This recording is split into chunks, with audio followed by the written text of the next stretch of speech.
And we are live. Welcome back, everybody, to Behind the ToolBelt, episode 272. I am your host, Ty Cobb Backer. Thank you for joining us on this Wednesday edition.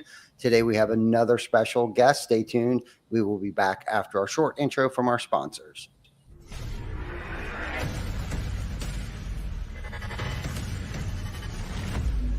TC Backer. Roofing, siding, windows, gutter, solar. Roofing, siding, windows, gutter, solar. TC Backer.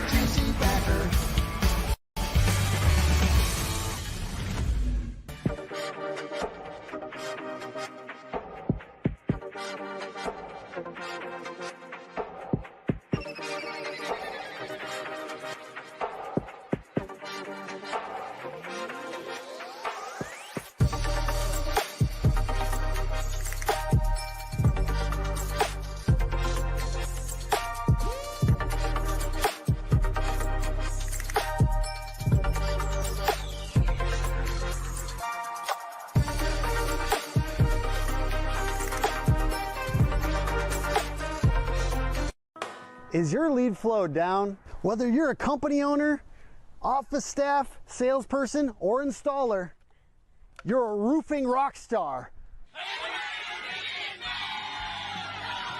We help you get more leads with custom SEO, Google Ads, and a pro website.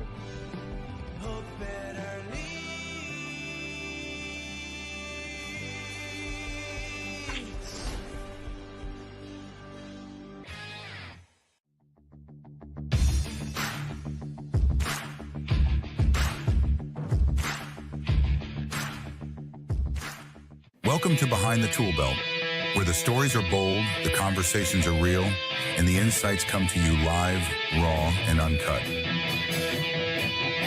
Every week, host Ty Cobb Backer sits down with game changers, trailblazers, and industry leaders who aren't afraid to tell it like it is. No filters, no scripts, just the truth. Please welcome your host of Behind the ToolBelt, Ty Cobb Backer. Hey, welcome back, everybody, on this magnificent Wednesday. And hopefully it's not raining where you are because the sun is shining. Finally, feels like spring is upon us. So today we have another amazing guest. We'd like to introduce you to the Behind the ToolBelt. She has nearly 2 decades of experience in the gutter guard industry. She is the president and CEO of MicroMesh Gutter Guards, and many other achievements that I'm sure she will share with us. Let's welcome Karen Sager with MicroMesh Gutter Guards. How are you, Karen? I'm fine, thank you, Ty. Many thanks for having me here today. Yes, thank you so much for joining us. So I've gotten spoiled because usually I have a bunch of my buddies that come on within the roofing industry on the podcast, and we kind of just chop it up and drop golden nuggets and stuff. And so it's been a minute since I've had somebody on the show that I don't know personally, which is a shame because it sounds like you've been in our industry for a long time. And of course I've been in it, 30 plus years myself. So it's a shame that we haven't crossed paths sooner, I think, but that's okay. There's no better time than now.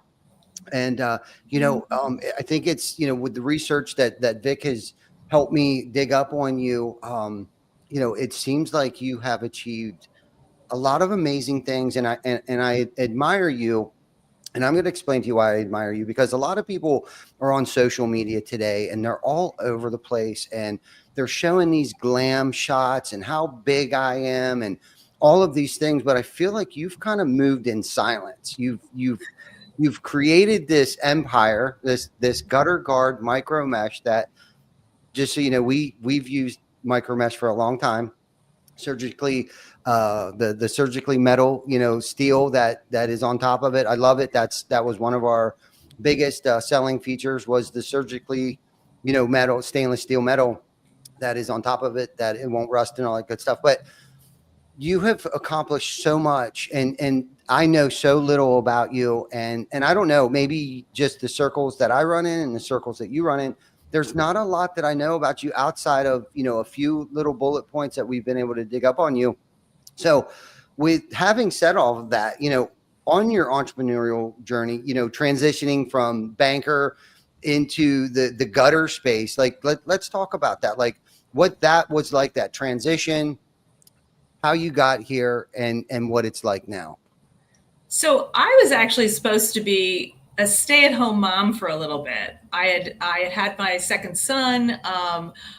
We, he was very young at the time, and my brother came to me with an opportunity and said, "Hey, I found this product. It's called Leaf Filter. I think it's really cool. Take a look at it. Would you be willing to back me financially?"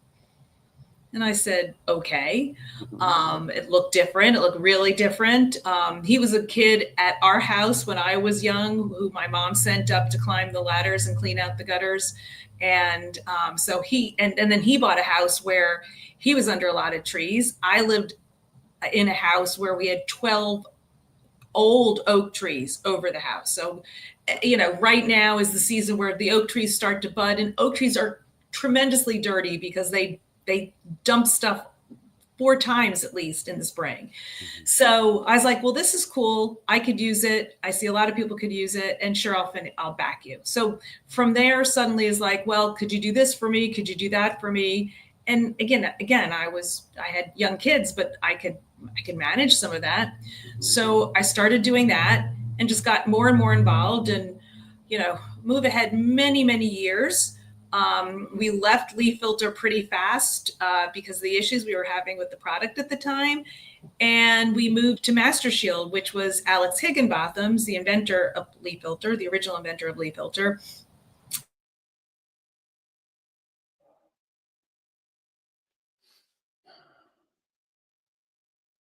And from there, I have, I've worked with Alex alone since 2008.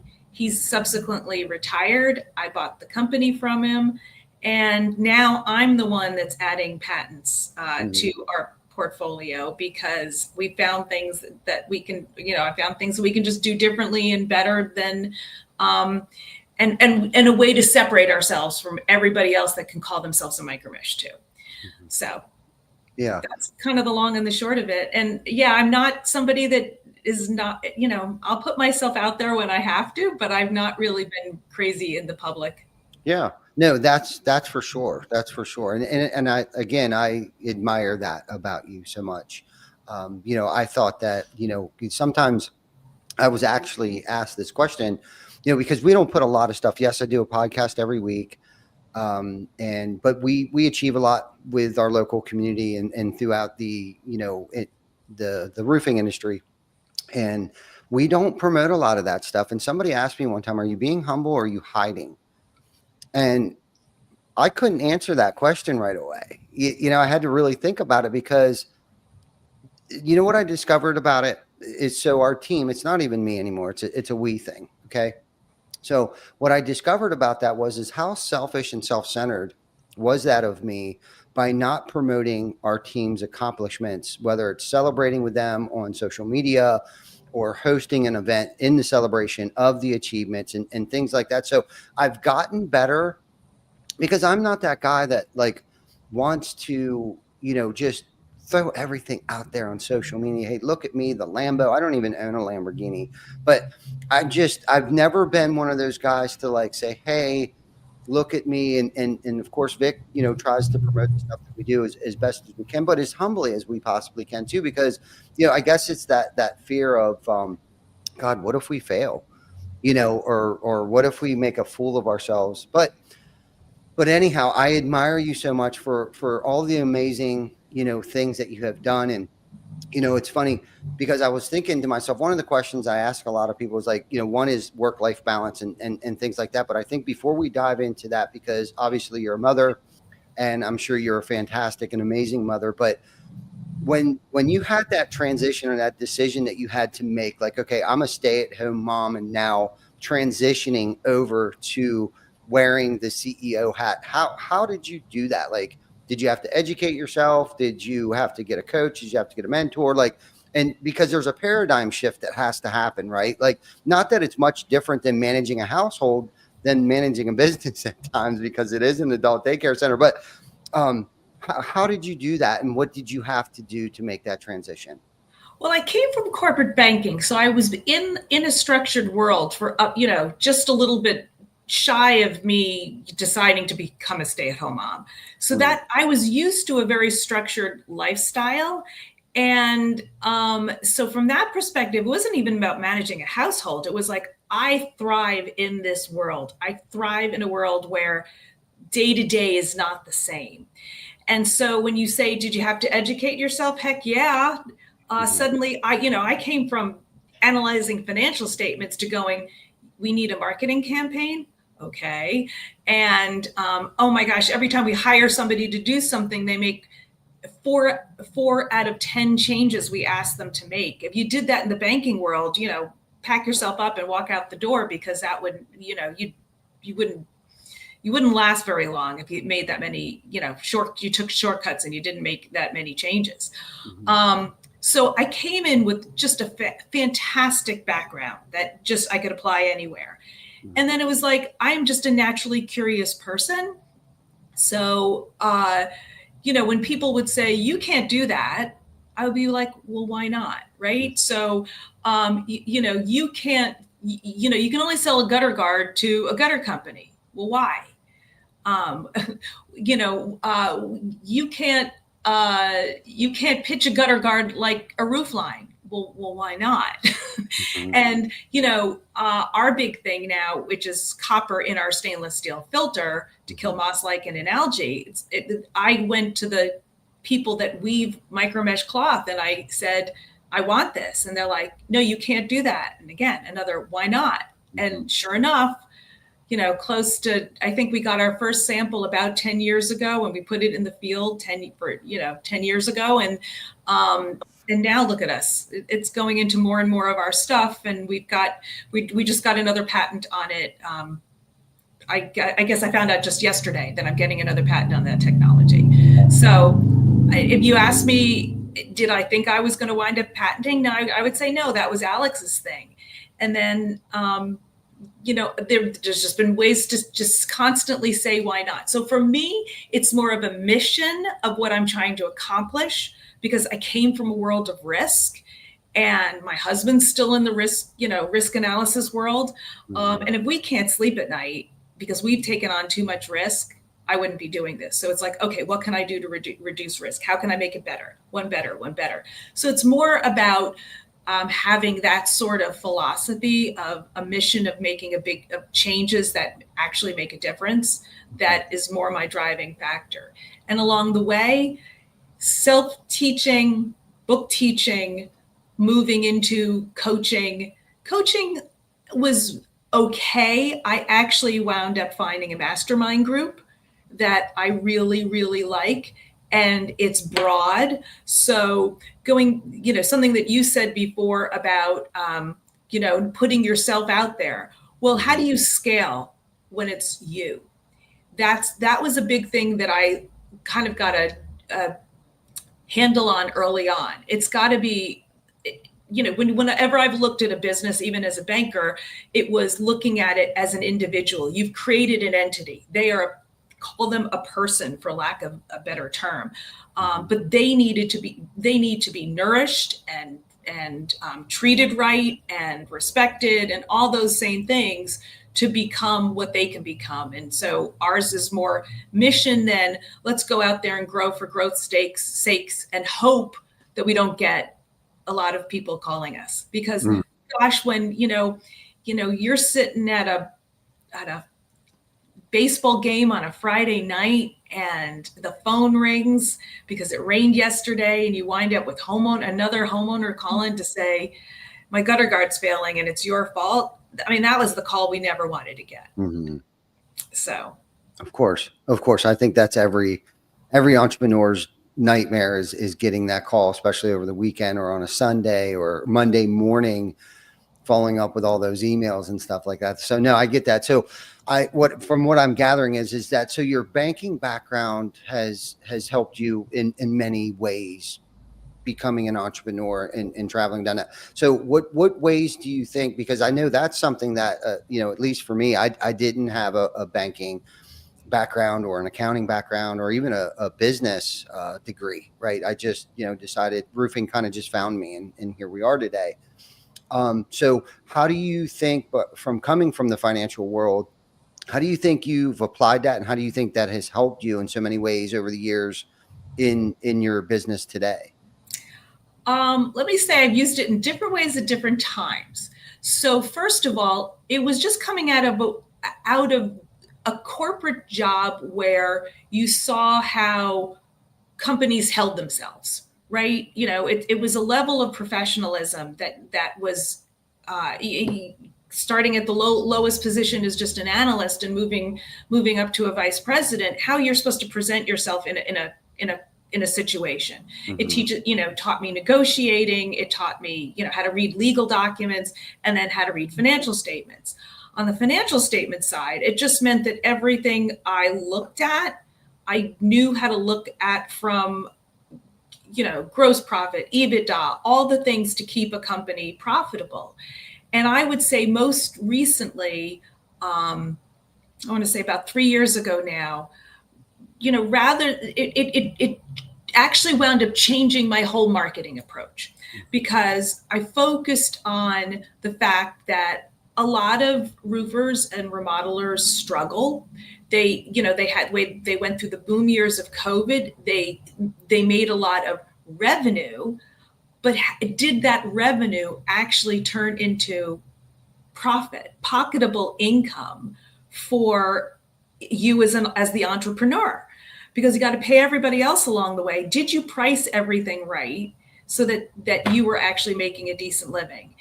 And more often than not, we found people starting business or existing businesses that said to themselves, I'll be just a little bit less than the next guy. And they didn't realize the next guy was having a problem keeping his lights on, right? Yeah. So and then just delving into business stuff where it was just like, there's not a direct correlation between raising your price and having that many fewer people buy from you.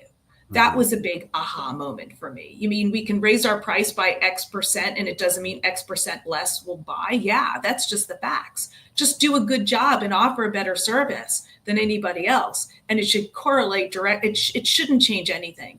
And you wind up meeting salesperson after salesperson where they, somebody in the organization tells the story was that guy said, this will never work, and then made more money than he ever did just by the owner, a rising tide floats all boats. So everybody rises when you win. And as long as you provide a quality service, and we're all in the service business, right? We're here to do a good service for the people that we support. Then you can walk around with your head held high, charging the prices that you do for the goods that you sell. Yeah, no, I love that.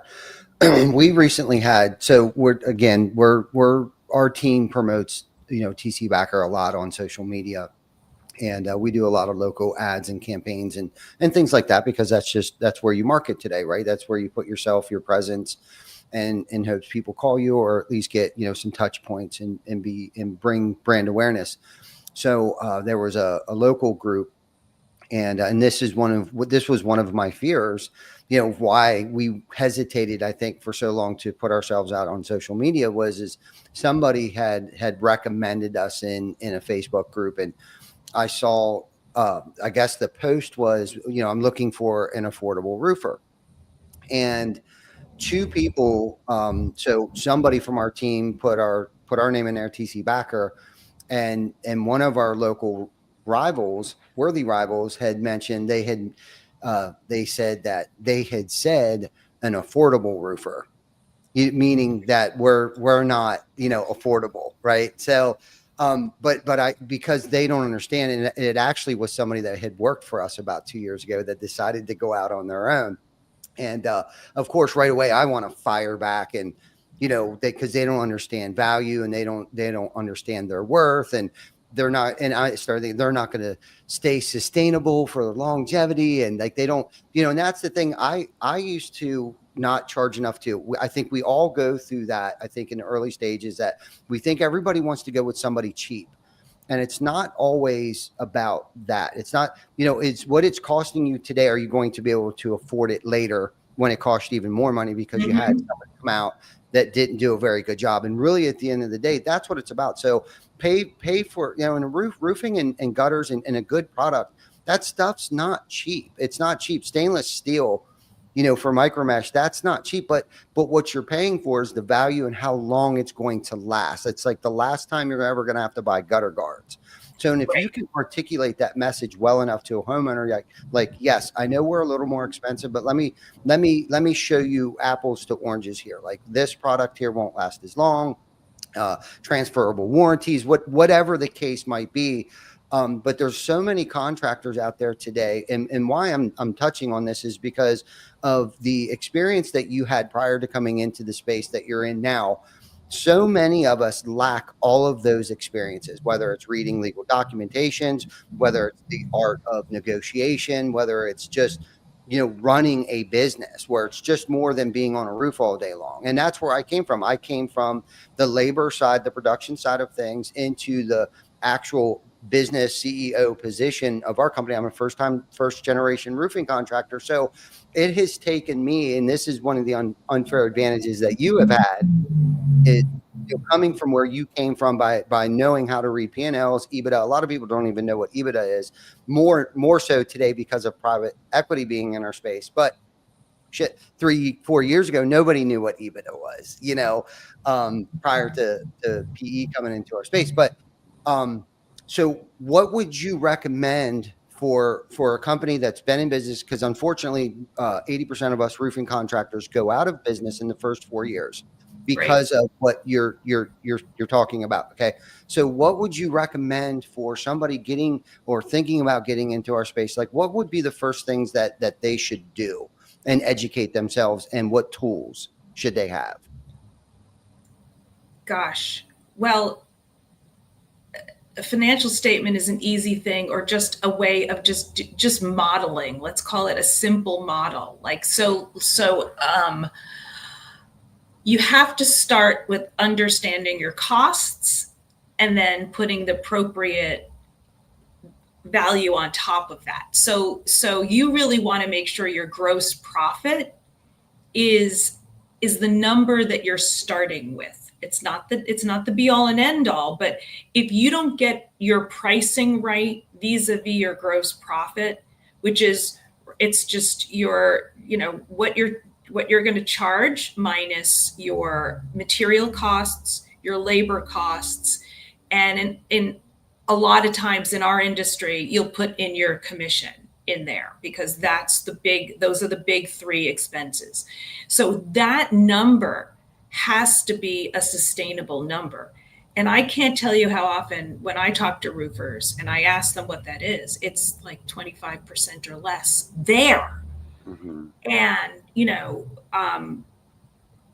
I don't think you can get it with a roof, but with gutter guards, you can hit close to 70, over 70 gross profit. So I would start with, starting to pick numbers that you'll have a sense of what your costs are, back into that number. Mm-hmm. Secondly, gosh, a good sales training course is magic. You can't go in and wing it. You can't presume that people will buy on personality. 7 to 10 steps to the sale it's existed since the 1950s or 40s. Who even knows how long, because it works. I think you can modernize it. We're very conscious of that. And people buy perceived value, right? They have to, your presentation to make that sale has to get that value across. And if you do a good enough job, most of their objections should be handled even before you get to present price. So you're kind of negotiating with just one thing. Mm-hmm. Then a big thing from our perspective is, how are you going to differentiate yourself in the market? We like to talk about selling in a category of one. And that means our product does these things differently than everybody else, so you cannot compare it to every other MicroMesh. And by doing that, because they can't get it anywhere else, you're able to charge a premium for it. So that could just be as simple, for somebody just getting started, of just, rather than saying, I'm going to be a roofer and I'm going to go sell X brand's shingles, you're just going to sell a shingle and install it on a roof. That doesn't differentiate you from anybody in the market. But creating a roofing system can suddenly start differentiating yourself.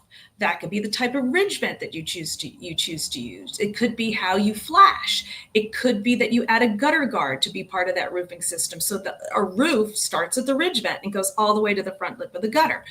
Those things in your storytelling become who you are, and it again adds value and allows you to charge more, but also serve better as well.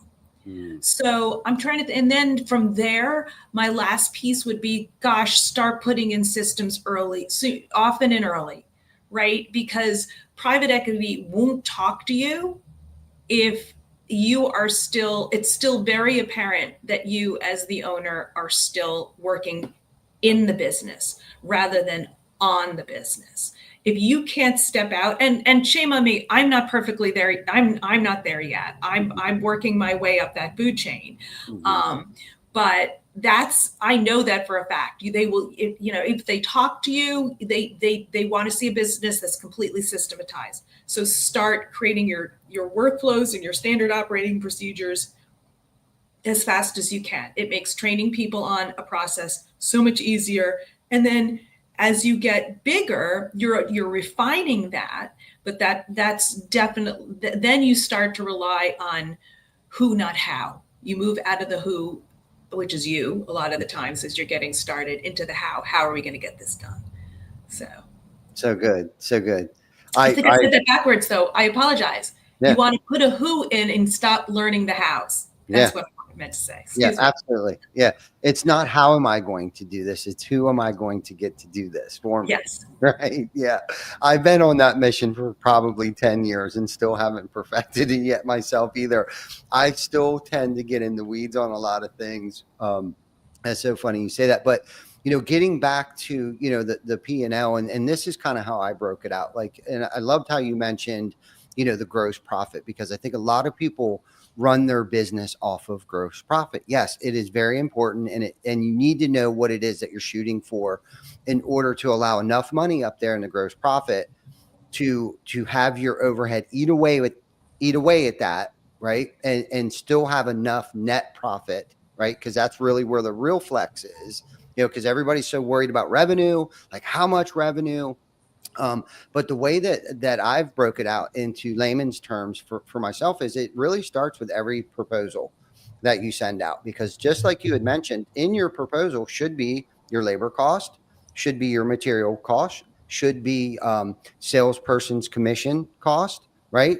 And then profit, overhead, and then grand total. Financing?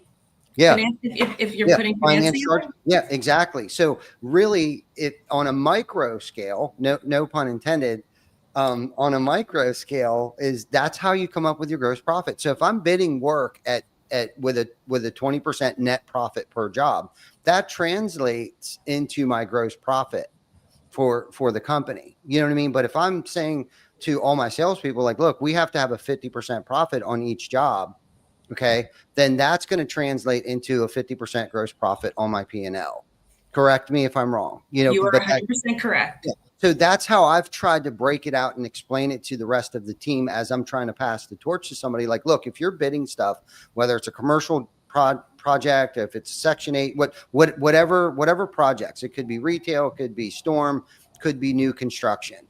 If we're not hitting our net profit on per job at 40%, we're not going to have a 40% gross profit, considering the fact that I think a lot of people don't know how, and this could be a whole nother podcast, is how to determine what your overhead is, right? And what percentage of that is my overhead, but overhead is fuel, electric energy bills, utilities, like anything that it takes outside of your cost of goods sold, right?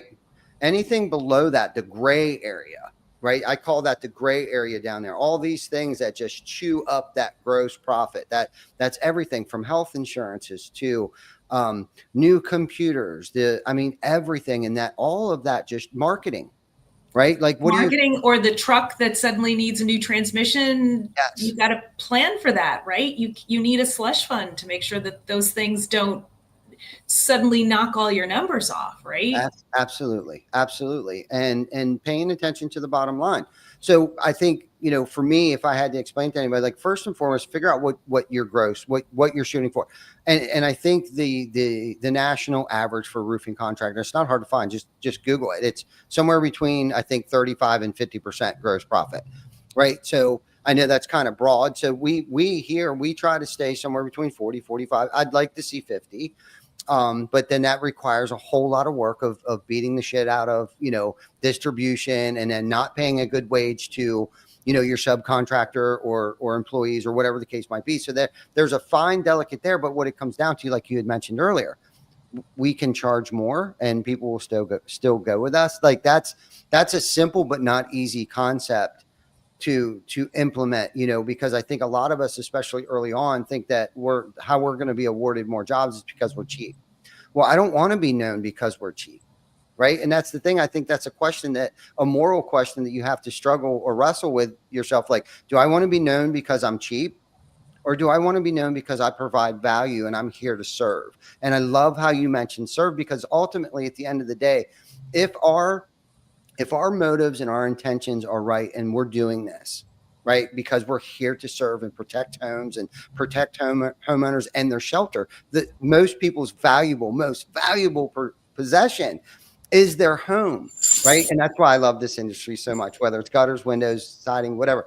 I love this industry because we are protecting people's assets, right? Their most valuable possessions, that they're raising their family, their kids, their animals, their pets, their dogs, right? Like, we get to do that every day. And you know what's cool about that is that we actually get paid to do this, right? Right. And really good at it because we're here to serve everybody. And it sounds like you do the same thing. But I know, do you got something you want to add to that? Well, I was just going to say, so if you're in the 40, let's say just 10 point range, we'll talk about 40 to 50% range for your gross profit on a roof. That's where the little things that do add more value can just raise that number up a little bit. Install a higher end gutter guard, and that's where you get the margin. That's what I'm saying. It's the little extras. And you cannot you can't take cheap products and put them onto a sale like this, right? That's why the guy that is charging what he is not using the best hangers for gutters, the best vent caps, or whatever it is. They're doing things and probably taking shortcuts that hurt the homeowner in the end. Yeah. And that's, that hurts your reputation, because from that perspective, people walk away, and people are less inclined to tout a great experience and more inclined to tell or put a review online, or just tell everybody that they know about a problem that they had. I have a restaurant that I went to once, and to this day, I still tell the story about how bad that experience was, how you'll never forget, right? And so 10 years on, and it's still in my head, that's human nature. So just doing it right the first time just naturally leads people to quietly recommend you. Yeah. No. So. And that's your brand. Your brand isn't necessarily you touting from the rooftops, MicroMesh, no, it's your clients. Your clients become your brand, whether it's good or it's bad. Hopefully it's good, right? But you want them touting your name from the rooftops because you've done such a great job. And when you were talking about, the quality of materials, right? Like, you can use, an 027 gutter coil, or you can use an 032 gutter coil. Right. There's so many different factors that and I think, like you were talking about, like the story behind it and educating the homeowner. I'm like, sure, yes, we could charge you $5,000 if you wanted to go with a lesser grade product. And I think that's a part of your story. I think that's a part of the value that you're giving the homeowner is the education that they deserve, because a lot of guys will come in, they'll undercut you. They're using inferior products opposed to the superior products, and us not doing a well enough job explaining our value of like, this is why the cost is what it is. Plus, we want to be here in 10 years to put the roof or the gutters on your next home too. And we can't do that if we're not charging enough today. And I think a lot of people live in the now, and it's like, and I think a lot of people do this too for just like a paycheck, and don't look at it as a business. And it's unfortunate because of our space. There's a lot of us out there that haven't been educated themselves financially and how to read a P&L and those types of things. And that's kind of why I wanted to talk to you a little bit, bring that up, of the importance of, it's just, it first and foremost, it's a lot more than just putting a roof on somebody's home.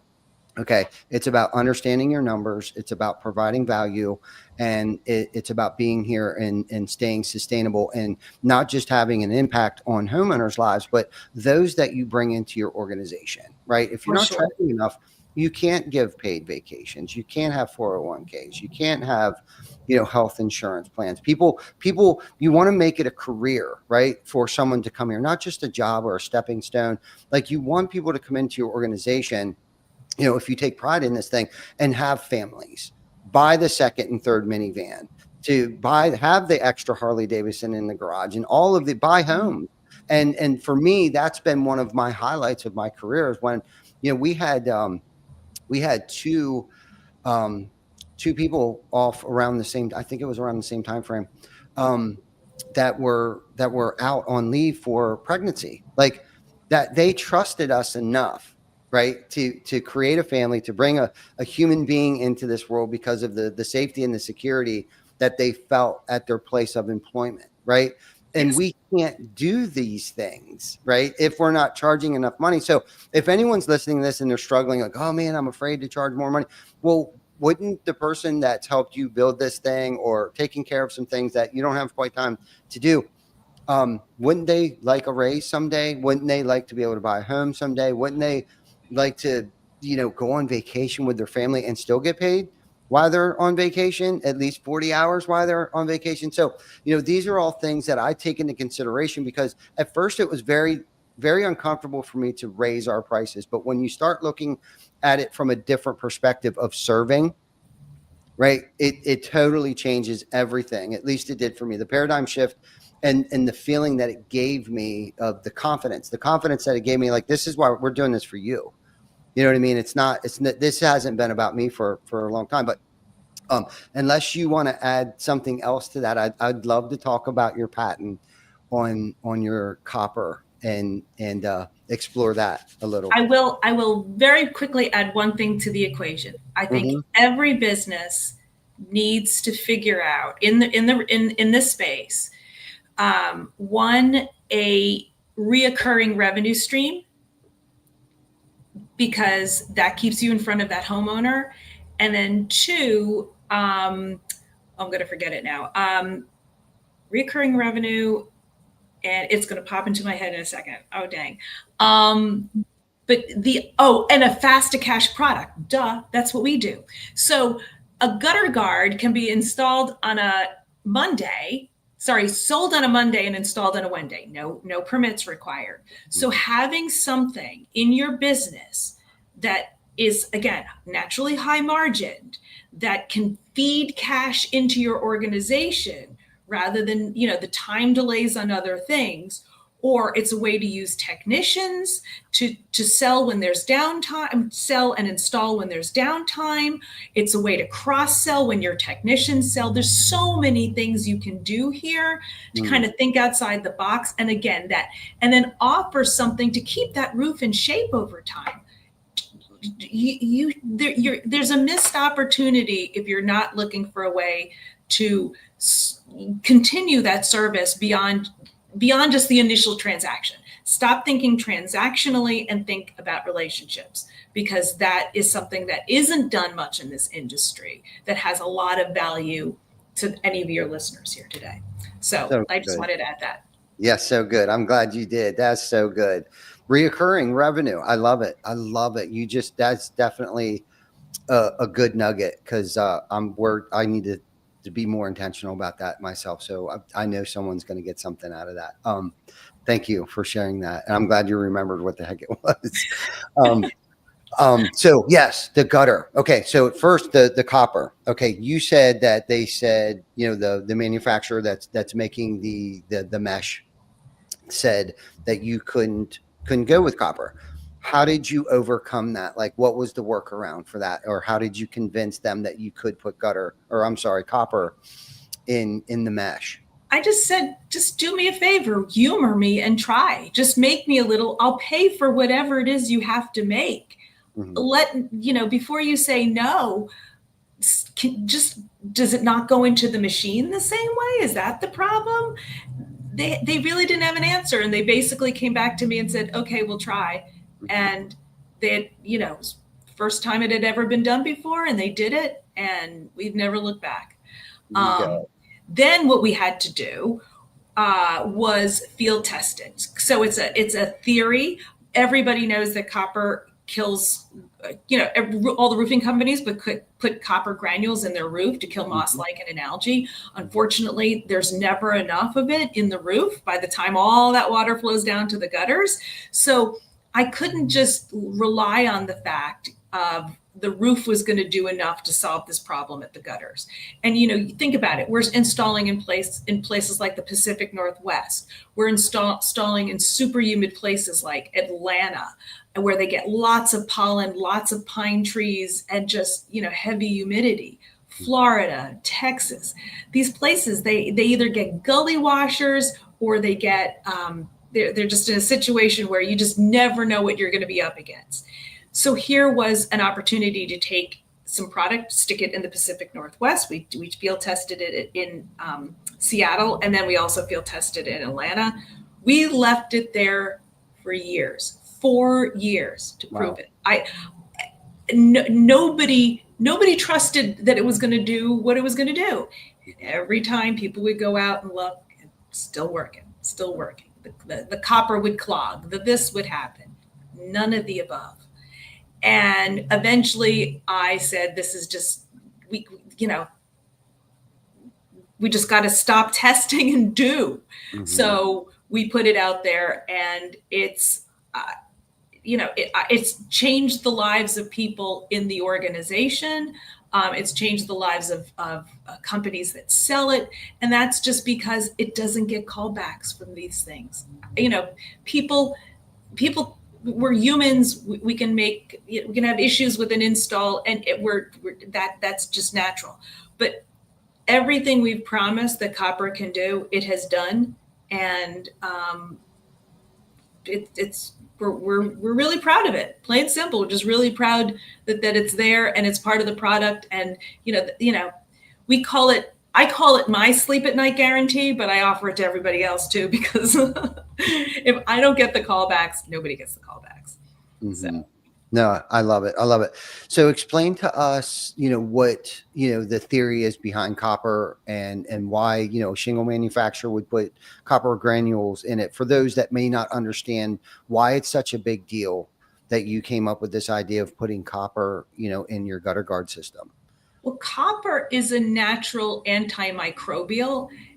When it comes to things like moss, lichen, and algae, which are the big buildups that we all deal with, it actually causes the spores of the whatever we're talking about, moss, lichen, or algae, to burst.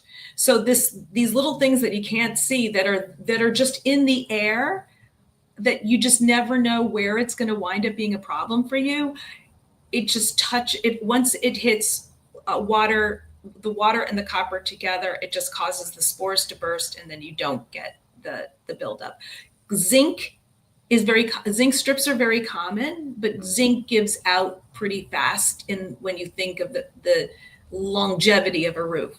So zinc just doesn't do enough for long enough, and copper just keeps on giving. Just think about all the old churches and stuff that, old government buildings that you see out there with copper. Some of that copper is almost 100 years old in some places. So It just lasts and keep giving and giving and giving. So it will ultimately sacrifice itself, because there's, somebody was thinking, yeah, but copper, you're mixing metals. Yes. And it will give itself up over time, but we're talking about a really long time. So funny story, or just a little aside, the building that I manufacture our gutter guards in is the same building where the company that renovated the Statue of Liberty worked from. They had a face of the Statue of Liberty up on the wall, and now they're just across the street from me. So every now and then I can look in and see it. But they knew about copper. So when I was in the process of going through this designing this product, I went over to them saying, what can you do? And they're like, funny you should say that, because all of the new rivets that we're putting into the Statue of Liberty are stainless steel rivets. And they said what they found out was that it forms a coating on itself. So it helps buffer. But secondly, when they went to the old rivets in the Statue of Liberty, when there was a piece of paper, because the guy didn't strip the paper off before he put the rivet in, those rivets were still lasting, because there was a boundary between the steel and the copper. So they went with stainless steel, and the Statue of Liberty as it stands there today has a history similar to the cloth in our gutter guards. Wow. Amazing. That's an amazing story. So where are you guys located? We manufacture in Paterson, New Jersey, which is right, I wouldn't call it, it's a city. So it's a city outside of New York City. It's about 20, maybe less than 20 miles from New York. I'm sure there are places that are tall enough. Certainly in the town that I live in, you can stand up on the high hills of the town and you can see the New York City skyline. Wow. I had no idea that you were that close to us. We're right in York, PA. So what, maybe 3.5 hours? Yeah. Yeah. That's right. Wow. I had no idea that you guys were that close. Amazing. Okay. All right. Well, cool. What now, can contractors buy directly, set up an account with MicroMesh, or do we have to two-step it? No, that's the best part. I mean, there's some places where we sell our gutter guards into distribution, but we don't think that it's worth doing that. You do pay shipping direct from us, but we will sell you gutter guards direct. So there's no markup from a distributor, which can be quite costly. Yeah. We look for dealers. So we're looking for somebody that kind of wants to make an investment in one of these products. And we try to keep our networks in a local geographic region, which we use television DMAs to do. So you're in York, so I think it's York, Lancaster, and there's one other city in your DMA. That would be your market. You could go anywhere in that market, and we're looking for a certain amount of footage. So and then we do have our like if somebody just wants to get their feet wet and just start working with a company that has programs, then we have a much more cost-effective gutter guard, and we allow people not to get in over their heads at first. We try to keep it simple, be successful here, and if you're really successful here, let's move you up to one of our higher end products, because you can do a lot more with that, and you've proven it. So yeah, no, great. I love that story about the Statue of Liberty, because growing up in the roofing space, we always knew not to mix copper, because we do a lot of copper curved bay roofs and stuff. Nothing real big, but there was quite a few of them in our area here that we used to install and probably still do. But we had to be careful with what type of fasteners that we were using as far as pop rivets and things like that. And it was always a big no not to mix like a regular roofing nail, with the apron flashing that went up against the house. We always had to use copper nails. So I guess, man, that's fascinating to know. But I love that story with the Statue of Liberty, and that your building is the building that they used to work out of. So what a small world, and what great history. That must be, something that you're very prideful over, I would imagine, being in that same building and that history that is there. So before we get off here, because I know you're very busy, is there anything else that, as far as your product goes, or a personal nugget that you would like to drop, or anything that you would like to mention before we get off here for our listeners? I would say just from a product perspective, it's more than a product, it's a program. So we kind of listened, and we've got resources that I think are a little out of the ordinary. How to sell a gutter guard with a roof. Everybody, most people in your world are going to start with the roof, and not many businesses are going to want to change their existing sales presentation. So we've got a whole training module that goes around just to explain how you can drop things in at different parts of your presentation, so that you can turn that roof shingle sale into a roofing system sale. We have training on how to train your techs to cross sell. We host clinics twice a week in sales and marketing that, in fact, people can just drop into one on a Wednesday afternoon, that they don't even have to be a customer of ours yet, but just if they just want to talk sales. This is for a smaller company, say, that doesn't have all the time to train their sales guys, but just wants that guy just always exposed to stuff. We do that all the time for people, because that's the who, not the how, will help. Right. That's right. Exactly. No, that's good to know. And in getting back to education, and training, not just for homeowners, but for us contractors as well. We need that education. We don't know what we don't know.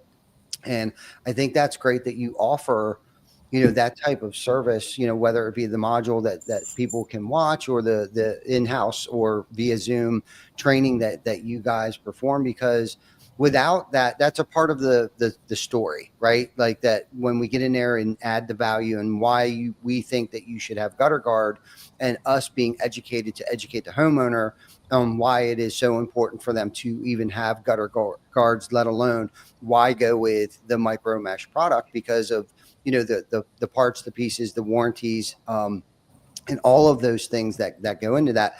But before we get off here, there's somebody that had a question in there. And I'm assuming after they become a distributor or a vendor for you guys, would they be able to stop up there and pick it up? Or do you guys only ship? Oh, no. You can stop in New Jersey and pick it up. Absolutely. We do it all the time. Okay. So I just thought I saw that one. I can barely see it, but I did see that one question in there. Can you drive up and pick up? So there you go, Gio. Yes, you could swing in there and pick it up. So cool. Well, I think we're getting close to, we got to be close to an hour here, I would imagine. Yep. Okay, cool. We're about 52 minutes into this. Again, is there anything else that you would like to leave us with today before we wrap this up? I just for always try, the cheapest leads are your referrals, right? So your goal is to create a raving fan. Mm-hmm. And that can be done in many ways. And the people that pay the most are probably your biggest raving fans. It's probably the people that pay the least that turn into your customer, that you're like, oh, why did I make the decision to do that?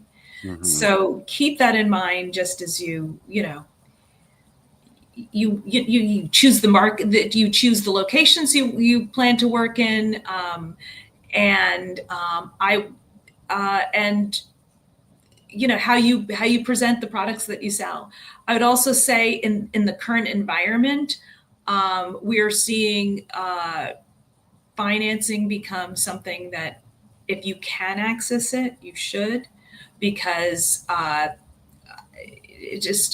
people still need to do things even when they say, may you live in interesting times. I think we've got that box checked. Mm-hmm. But you still have to do things even though times are interesting, right? So financing is a great way, a great tool to use to be able to do that, and still be able to offer your customers the ability to get it done. I think that's key. And if you're bigger, in uncertain times, that's an opportunity to take market share. Keep that in mind. Whereas a lot of companies pull back, there are opportunities. Somebody sees somebody's hesitation as their opportunity. So I would say that's always a good thing to keep in mind as just as the year folds out, next year and the year after, always keep that in the back of your head. It's an opportunity for somebody. Should it be you?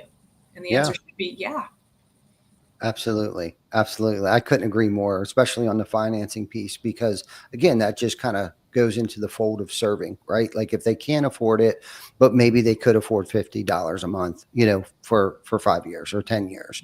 So being able to offer financing, I think is something, again, that we as contractors in the roofing space need a lot of education on as well, because people finance everything. They finance cars, they finance their kitchen. Sometimes might even finance their pets.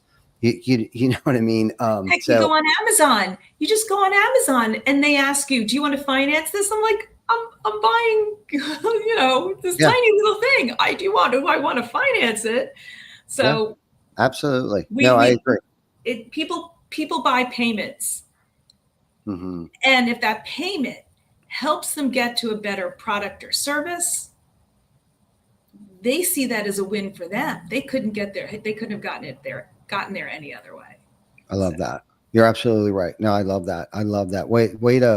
What a great way to end this episode, because it's so positive, and such a great nugget. So thank you so much, Karen. Thank you, Ty. Much coming appreciated. on the show. I really enjoyed this conversation. I admit I was a little nervous, not hesitating, but nervous, because usually it's my buddy and we're just kind of grab assing on the, not really, but it's just but this was such a great conversation. So thank you so much. You're very kind. Thank you for having me. Yeah, carving out. I'm very inspired by your story, and I'm sure it's inspired somebody. I know people are getting something from this. So thank you for helping us serve our community. And I'd like to thank everybody who tuned in today. And I want to thank everybody who will catch us on the replay. If you haven't liked, loved, subscribed, or if you know somebody that may get something out of this episode, please share it with them, because I know for me, I was taking notes the whole time you were talking, Karen. So thank you for coming on the show. And thank you for everybody for watching. Until next week, take care of each other and stay tuned, because we'll have another great episode and guest coming on our show next week as well. So till then, thank you guys so much.